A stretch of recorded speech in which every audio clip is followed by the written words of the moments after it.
കഴിയാൻ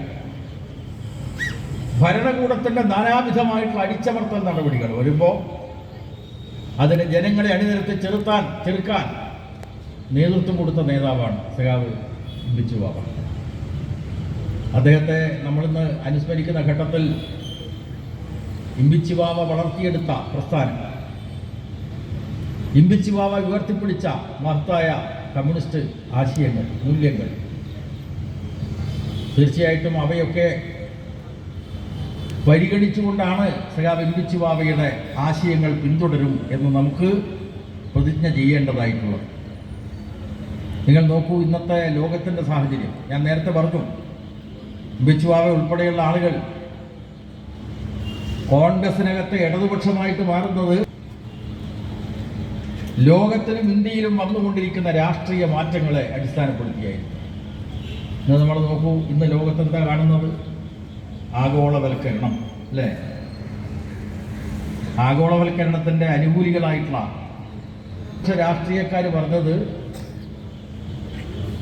ലോകത്തൊട്ടാകെ വലിയ മാറ്റങ്ങൾ നടക്കുകയാണ്, ആ മാറ്റങ്ങൾക്കൊപ്പം പോവുകയാണ് നമ്മളെല്ലാം ചെയ്യേണ്ടത്. അത് കോൺഗ്രസ്സുകാരും ലീഗും ഒക്കെ പറഞ്ഞത് ആഗോളവൽക്കരണ കാലഘട്ടത്തിൽ അതിൻ്റെ ഒഴുക്കിനനുസരിച്ച് നീന്തുക എന്നതാണ്. ഇതാണ് കമ്മ്യൂണിസ്റ്റുകാരും ഇടതുപക്ഷക്കാരും ലോകത്തിലെ സാഹചര്യങ്ങളെ വിലയിരുത്തിക്കൊണ്ട് പറഞ്ഞു, ഒഴുക്കിനെതിരായിട്ട് നീന്തണം. കാരണം ഒഴുക്കിന് അനുകൂലമായി നീന്താൻ വലതുപക്ഷം, ഒഴുക്കിനെതിരായിട്ട് നീന്താൻ ഇടതുപക്ഷം, കമ്മ്യൂണിസ്റ്റുകാർ. ലോകമാകെ ഒരു ഗ്രാമമായി രൂപപ്പെടുന്ന ഏർപ്പാടാണ് ആഗോളവൽക്കരണം.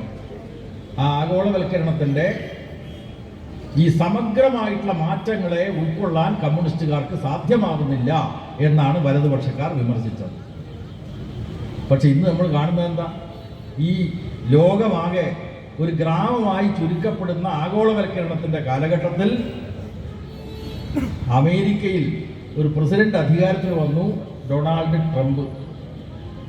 ട്രംപ് അധികാരത്തിൽ വരുമ്പോൾ എന്താ വന്നിട്ടുള്ള മാറ്റം?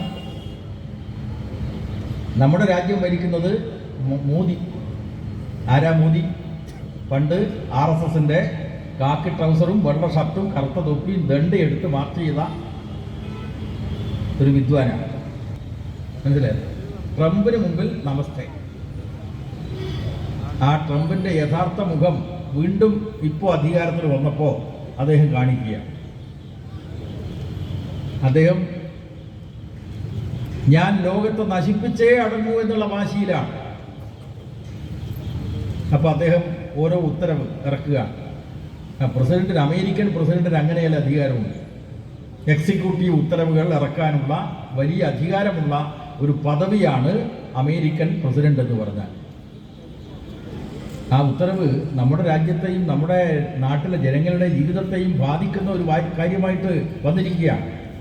മനസ്സിലായില്ല? ആഗോളവൽക്കരണം, ഉദാരവൽക്കരണം നല്ല കാര്യമാണ്. ഒഴുക്കിന് അനുകൂലമായിട്ട് നീന്തുക, ഒഴുക്കിന് അനുകൂലമായിട്ട് നീന്തണം എന്ന് പറഞ്ഞിട്ടുള്ള വലതുപക്ഷക്കാർക്ക് തന്നെ ഇപ്പോൾ ഒഴുക്കിനെതിരായി പറയേണ്ടി വരുന്ന ഒരു പുതിയ ലോക സാഹചര്യമാണ് ലോകത്ത് രൂപപ്പെട്ടിട്ടുള്ളത്. ട്രംപ് ഇപ്പോൾ